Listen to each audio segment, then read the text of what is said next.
Gagawin mo, lagi naman kitang napapatawad. Pero kung hindi ka babalik, wala na akong magagawa para sa pamilya mo, kundi tirikan sila ng kandila. Sana mahanap mo na rin yung tamang lalaki para sa'yo. Edmundo, si Rachel to. Pabalik na ako ng San Felipe. Basta huwag mo lang sasaktan ng pamilya. Ano ba? Nagigising na naman kayo eh. Sino kayo? Sino po kayo? Saka si Michelle, napakadami ng kasalanan ko. Pero nandito ka pa rin para ligtas kami. Siyempre naman po. Tatay ko kayo kahit na anong mangyari.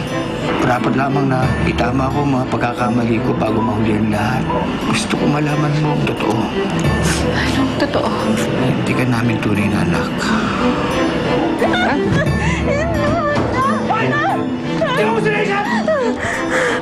Buntis ka?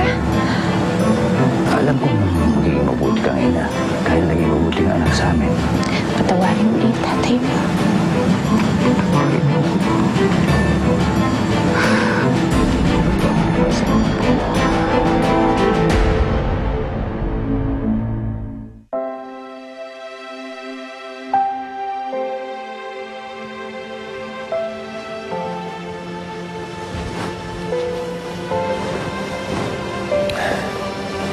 Bukas na bukas, alis na rin tayo dito, ha.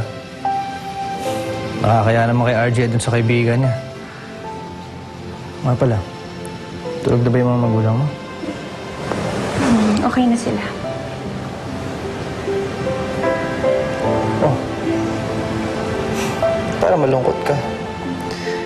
Ano ba yung iniisip mo? Magkakasama na nga tayong lahat dito. Inamin na sa akin ni Itay na hindi nila ako tunay na anak. Nakiniwalang nila ako dun sa tunay kong ina. Ano? Ewan ko kung bakit ngayon lang nila sinabi sa akin to.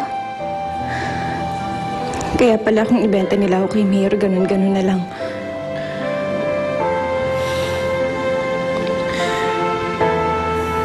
Galit ka ba sa tatay mo?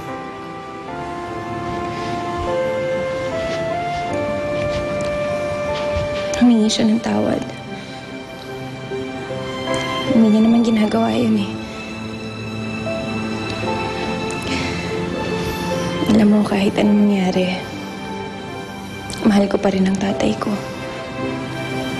Dahil siya pa rin ang kinagisnan kong magulang.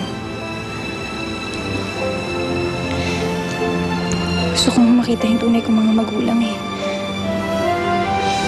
Gusto ko sila makilala. Kaya lang, hindi naman alam ni Itay kung saan sila hanapin. Tsaka, hindi naman kilala ni Itay mo ngayon eh. Hindi pala tayo nagkakalayo eh. Ako kasi, ayaw din ikwento sa akin ni nanay yung tungkol sa tunay kong ama. Lumaki akong walang kinagis ng tatay. Ikaw nga, maswerte ka. May kinilala kang kumpletong magulang. Hindi nga ng tunay. Bala ko bang hanapin yung tatay mo? Gusto ko sana eh. Kaso lang, hindi ko naman alam kung paano ko uumpisahan.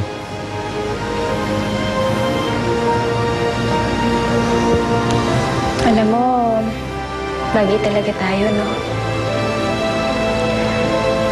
Pareho natin hindi kilala kung sino yung mga tunay na mga magulang natin.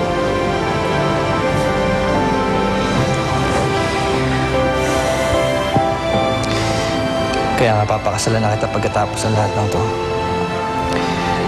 At sisiguraduhin kong may kikilalaning magulang yung mga magiging anak natin. Magiging buo yung pamilya natin, Rachel.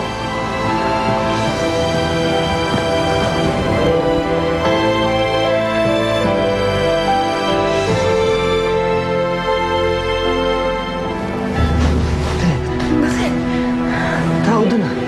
Ha? Saan? Diyan ka lang, Rachel.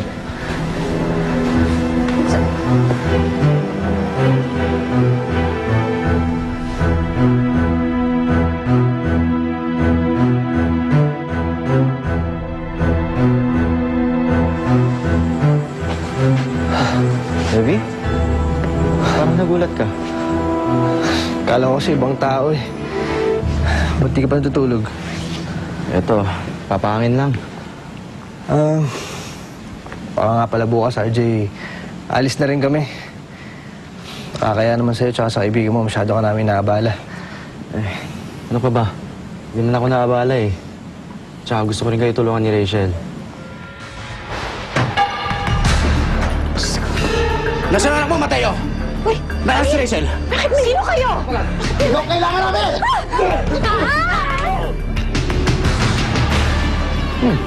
Dating ba yun? Parang bandang duma eh.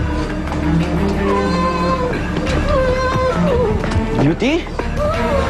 Hindi, ano nangyari sa'yo?